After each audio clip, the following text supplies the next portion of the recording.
చంచలమ్మ అయితే అక్కడ పొలాల దగ్గర అయితే కూర్చొని వెయిట్ చేస్తూ ఉంటుంది. ఇంతలో అక్కడికి సేటునైతే తీసుకొని వస్తారు. ఇక ఆ కంసాలిని తీసుకుని వచ్చి బసవ అయితే కారు దిగు అంటాడు. దాంతో అక్కడ ఉన్న ఆ కంసాలు అయితే ఏంటి మీరు ఇక్కడ ఉన్నారంటే మీకోసమే చంచలమ్మ గారు ఎదురు చూస్తున్నారు, మర్యాదగా రా అని చెప్పి బసవ అయితే అతన్ని చంచలమ్మ దగ్గరికి అయితే తీసుకువెళ్తాడు. తీసుకువెళ్ళాక చంచలమ్మ అడగవలసిందంతా అతన్ని అడుగుతూ ఉంటుంది. ఇంతలో అక్కడ ఉన్న సుగుణని సింధూర కలిసి వచ్చావా అని చెప్పి అంటుంది. అక్క నీకోసమే ఎదురు చూస్తున్నాను అక్క అని చెప్పి అంటుంది.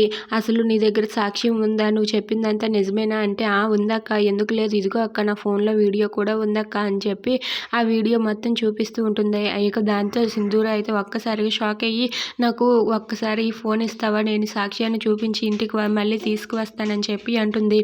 దాంతో ఆ ఫోన్ తీసుకుని వచ్చి బాబాయ్ నా భర్త నిర్దోషి అని నేను సాక్ష్యం తీసుకుని వచ్చాను బాబాయ్ అని చెప్పి సింధూర అంటుంది. ఇంతలో అక్కడ ఉన్న బసవ అయితే రవిబాబుకి ఫోన్ చేసి రవిబాబు మిమ్మల్ని అర్జెంటుగా చంచలమ్మ గారు ఇక్కడికి రమ్మంటున్నారు అని చెప్పి అంటాడు. అది వినగానే రవి అయితే ఒక్కసారిగా షాక్ అయ్యి అలా ఉండిపోతాడు. ఇంతలో అక్కడ ఉన్న చంచలమ్మ అయితే చాలా కోపంతో రగిలిపోతూ అక్కడే వస్తే చంపేయడానికి అక్కడే అలా ఎదురు చూస్తూ ఉంటుంది. ఇంతలో రవిబాబు అయితే బసవ చెప్పినట్లుగా అక్కడికి వస్తాడు. ఇక రవి వచ్చి వాళ్ళ పెద్దమ్మ దగ్గర నిలబడి ఉంటాడు. ఇంతలో అక్కడ ఉన్న కంసాలిని చూసి ఒక్కసారిగా షాక్ అయ్యి అలా ఉండిపోతాడు. ఇక సింధూర అయితే ఆ సాక్ష్యం చూపించడానికి చంచలమ్మ దగ్గరకు వస్తూ ఉంటుంది. Please subscribe our channel.